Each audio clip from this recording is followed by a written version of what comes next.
नमस्कार, मैं दीपाली मिश्रा। आप देख रहे हैं सिटी न्यूज़ मुंबई। जहां पूरे डिस्ट्रिक्ट्स में मीरा भाईंदर सिटी सबसे अव्वल चल रही है टीकाकरण में, वहीं मीरा भाईंदर के वासियों को टीका नहीं मिलने पे कितनी परेशानियां हो रही हैं, इसका जायज़ा लेते हुए हम लसीकरण सेंटर्स पहुंचे और लोगों को क्या परेशानी है और क्यों उन्हें टीका नहीं मिल रहा है, इसका कारण भी जानने की कोशिश की।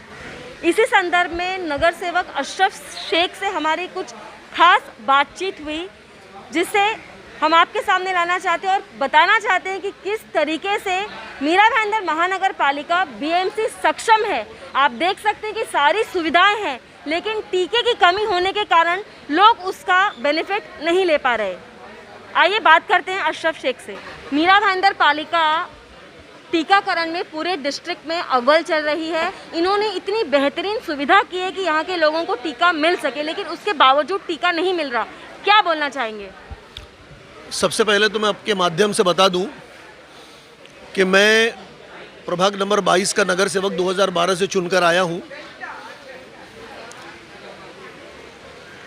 दोस्तों, मैं एक पोस्ट ग्रेजुएशन करके एक MBA किया हुआ आदमी, पिछले 28-30 साल मैंने बहुत ही उच्च बहुत सीनियर पोजीशन पे काफ़ी मल्टीनेशनल कंपनीज़ में काम किया।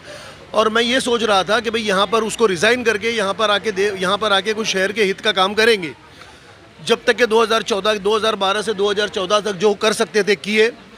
2014 के बाद के अंदर बीजेपी की सरकार यहाँ पर आ गई, कॉरपोरेशन के अंदर।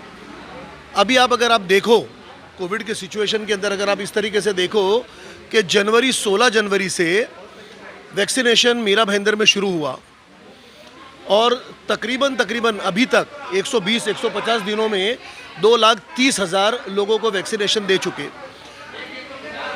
यानी अगर एवरेज आप देखो तो तकरीबन 1400 साढ़े 1400 के करीब में हमने वैक्सीनेशन दिया है।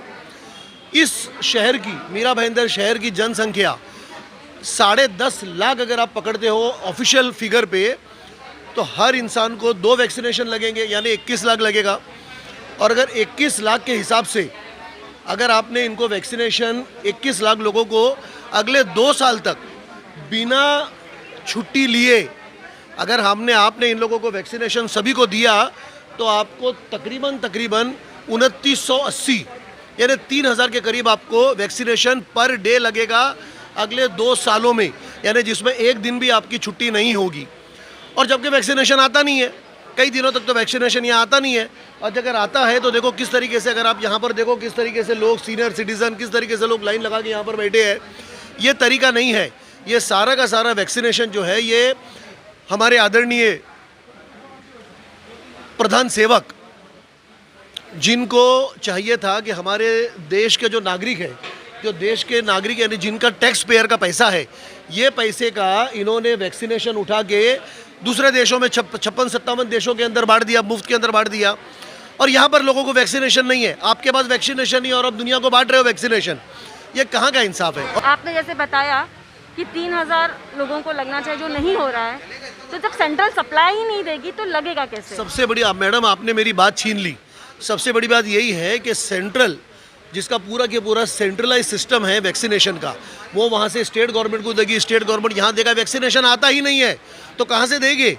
स्टेट गवर्नमेंट क्या करेगा उसको? आपको डिसेंट्रलाइज करना चाहिए था, आपने सेंट्रलाइज सिस्टम कर दिया। यहाँ पर मीरा भाईंदर के अंदर 2-2, 4-4 दिन तक वैक्सीनेशन यहाँ पर आती नहीं है, और आती है तो आपने देखो किस तरीके से लोग वैक्सीनेशन लगाने के लिए आए हैं, लेकिन किस तरीके से लोग बैठे। यहाँ पर केंद्र में बीजेपी की सरकार है, मीरा भाईंदर के अंदर बीजेपी है।